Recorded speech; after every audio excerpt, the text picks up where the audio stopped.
Oh, hello there. I'm Valerie, and I'm going to read you a little story from my book, The Story and Recipes of Valerie's, that's me, Cat Eye Scream. Whatever. Anyways, this is a little story. It's a true story, and it's based on my Aunt Dionne. So follow along. My Aunt Dionne was such an amazing inspiration. She was destined to live forever. She raised 7 kids, worked as a nurse, sang in the choir, kept bees, harvested honey, grew a bountiful garden of delicious food, cooked everything from scratch, replacing processed sugar for honey, scratching out all mention of sugar from her cookbooks. She once made a birthday cake from a sweet loaf of bread cut lengthwise and layered with ice cream. Her kids' favorite was her carrot cake. She loved nature. One day, her and my Uncle Michael were on a walk. She hugged a tree, looked up at the full moon, was so excited. She did a little dance and switched sides with him. Then a drunk, distraught driver swerved into their path. She fought hard and now lives forever in our hearts. Now, this is no ordinary cookbook. And it's filled with little stories of the people that inspired me the most. And I know it's a sad one, but for the entire beginning part, it brings my aunt back. And I really wish that she was here today and that this story wasn't in the book, but such is life.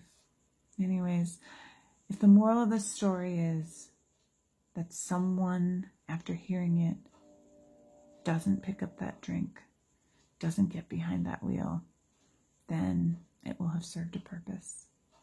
Anyways, the real story behind this was they were walking. They would go on night little walks, and she got into this whole phase of like hugging trees and getting the life of a tree, and then like looking at the full moon, and she got so excited when she saw the full moon. She'd do this little dance, and what happened was when she did that little dance and she switched sides with him, she was now on the outside of the sidewalk. And when the car hit her, it pushed my Uncle Michael out of the way. He ended up breaking a foot, and the driver ended up running because he was so devastated and distraught from having done this horrible thing. And when he found out that she had died, which was, I think, mere hours later, he was found. They found him eventually. They found him 3 days later. And he actually had killed himself. He wrote a note saying that he just didn't want anyone else to suffer. And so, you know, he definitely was remorseful, but nobody wanted him to die either. Like, it was just such a tragic event. And I'm sure he could probably take it back if he could. He totally would take it back. But such is life.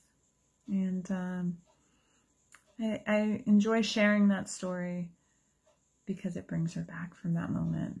And I hope that you can find some joy in that comfort and knowing that wonderful people existed and they touch us to this day, even if they're not here anymore. So with that said, enjoy, and definitely if you have the book, read it. And if you don't have the book, you can visit my website and I have them for sale. That's about it. So good night. Bye-bye.